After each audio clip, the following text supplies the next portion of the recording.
రేపు అనంతపురం జిల్లాలో మంత్రి నారా లోకేష్ పర్యటించనున్నారు. ఈ సందర్భంగా ఏర్పాట్లు ముమ్మరంగా కొనసాగుతున్నాయి.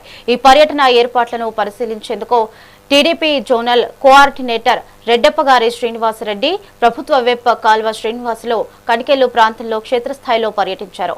పార్టీ శ్రేణులు సమిష్టిగా కృషి చేసి అత్యధిక స్థానాలను కైవసం చేసుకోవాలని పిలుపునిచ్చారు.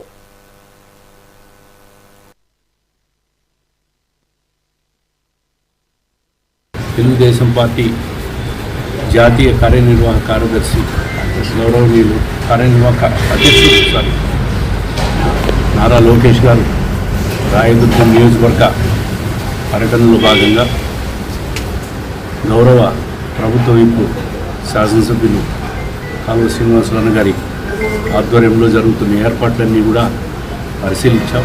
పార్టీ జోనల్ కోఆర్డినేటర్గా అనంతపూర్, హిందూపూర్ 2 పార్లమెంటు జోనల్ కోఆర్డినేటర్గా గౌరవ ఎమ్మెల్యేతో అన్నీ కూడా చూడడం జరిగింది. ఏర్పాట్లన్నీ కూడా బ్రహ్మాండంగా ఉన్నాయి.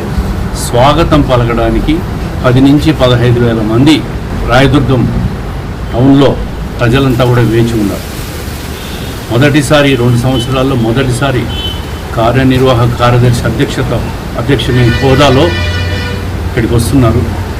ఏ ఊరికి పోయినా, ఎక్కడ పర్యటన చేసినా, ఎన్ని అభివృద్ధి కార్యక్రమాలు చేసినా పార్టీని, కార్యకర్తలకు అత్యధిక ప్రాధాన్యం ఇచ్చే నాయకుడు నారా లోకేష్ గారు. ఈరోజు సుజలాన్ కంపెనీ వల్ల ఇనాగ్రేషన్తో పాటు కార్యకర్తల మీటింగ్ కూడా జరుగుతూ ఉంది. మరి బూత్ స్థాయి, యూనిట్, క్లస్టరు, అనుబంధ కమిటీలు, అదేవిధంగా మున్సిపల్, మండల కన్వీనర్లు వీళ్ళందరితో కూడా వారి బాగోగులు, ఈ 2 సంవత్సరాల్లో ప్రభుత్వం చేసిన కార్యక్రమాలు, అభివృద్ధి కార్యక్రమాలు, అదేవిధంగా కార్యకర్తల కోసం ప్రభుత్వం పార్టీ చేస్తున్న కృషిని కూడా వాళ్ళందరితో కూడా కలిసి మాట్లాడి మరి ఆ మీటింగ్ హాజరవుతున్నారు. ఆ మీటింగు కార్యకర్తల మీటింగ్ అందరూ కూడా హాజరై లోకేష్ గారి పర్యటన విజయవంతం చేయాల్సిందిగా, అదేవిధంగా గౌరవ ప్రభుత్వ విప్ ఎమ్మెల్యే గారి నాయకత్వంలో స్థానికంగా ఉన్న నాయకులందరూ కూడా ఈ ఏర్పాట్లను బ్రహ్మాండంగా పరిశీలించి పర్యవేక్షిస్తున్నారు. తెలుగుదేశం పార్టీ